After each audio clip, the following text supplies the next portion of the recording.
Happy Friday everyone, it's lovely to see you all again today. I thought for assembly that I would read Room on the Broom, one of my favourite rhyming books. But it's not just me today, I thought I would get some other people to help me, so watch out to see how many staff members are going to help me read today. Let's get started.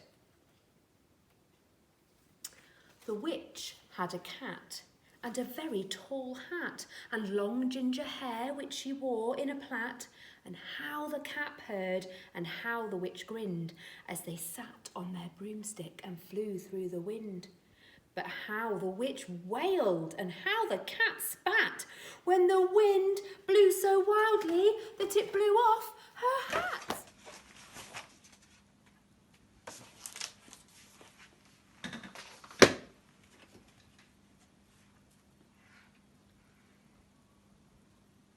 "Down!" cried the witch, and they flew to the ground. They searched for the hat, but no hat could be found. Then, out of the bushes on thundering paws, there bounded a dog with the hat in his jaws.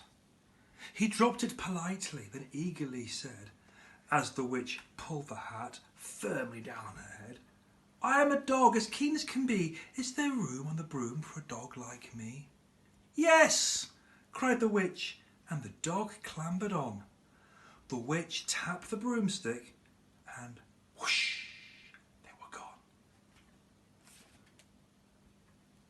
So many cakes. Oh! Well, that's a bit strange. I do love Room on the Broom. I'll read a page. Over the fields and the forest they flew. The dog wagged his tail and the stormy wind blew. The witch laughed aloud and held on to her hat, but away blew the bow from her long ginger plait. "Down!" cried the witch, and they flew to the ground. They searched for the bow, but no bow could be found. Then out from a tree, with an ear-splitting shriek, there flapped a green bird with the bow in her beak. She dropped it politely and bent her head low. What if anybody else would like to read this story? Then said, as the witch tied her plait in a bow, "I am a bird as green as can be. Is there room on the broom for a bird like me?" "Yes!" cried the witch, so the bird fluttered on. The witch tapped her broomstick and whoosh, they were gone. Oh, what's this? Over the reeds and the rivers they flew. The birds shrieked with glee and the stormy wind blew. They shot through the sky to the beck of beyond. The witch clutched her bow, but let go of her wand. "Down!" cried the witch, and they flew to the ground. They searched for the wand, but no wand could be found.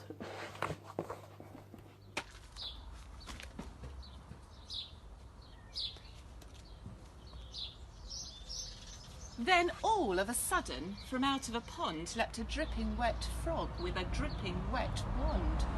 He dropped it politely, then said with a croak, as the witch dried the wand on the folds of her cloak, "I am a frog, Ribbit, as clean as can be. Is there room on the broom for a frog like me?" "Yes!" cried the witch. So the frog bounded on. The witch tapped the broomstick, and whoosh, they were gone. Over the moors and the mountains they flew. The frog jumped for joy, and "Oh, room on the broom." The broom snapped in two. Down fell the cat and the dog and the frog. Down they went tumbling into a bog. The witch's half broomstick flew into a cloud, and the witch heard a roar that was scary and loud.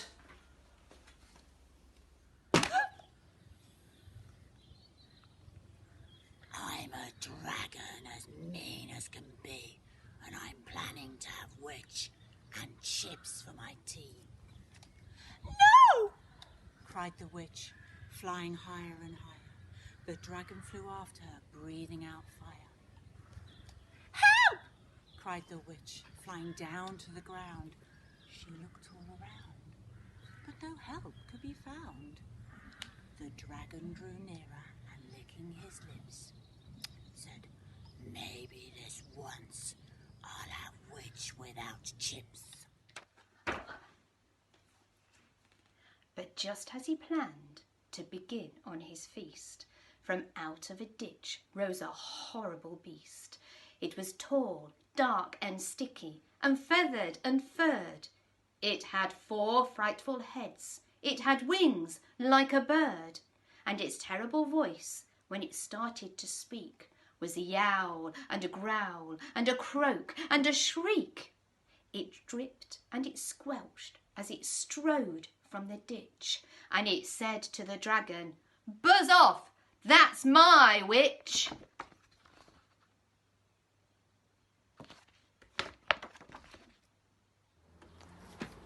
Oh! I was waiting for this to arrive. Thank you, Mrs. Goodwin. Room on the Broom, one of our favourite books at school.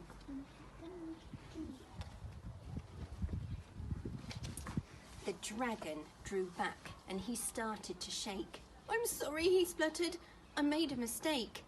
It's nice to have met you, but now I must fly."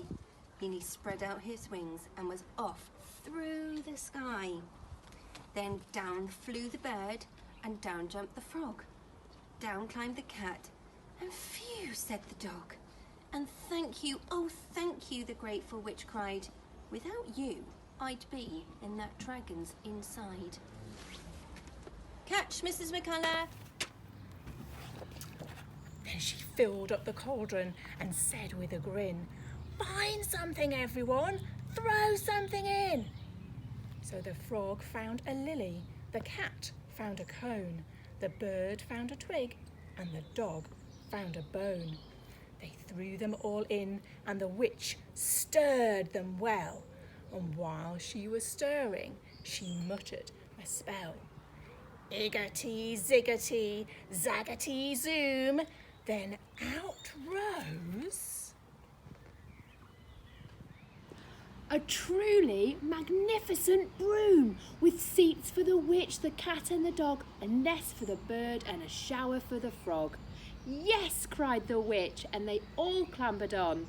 The witch tapped the broomstick and whoosh, they were gone. Hope you enjoyed today's story with everyone reading for you. Have a lovely weekend, everyone. Bye.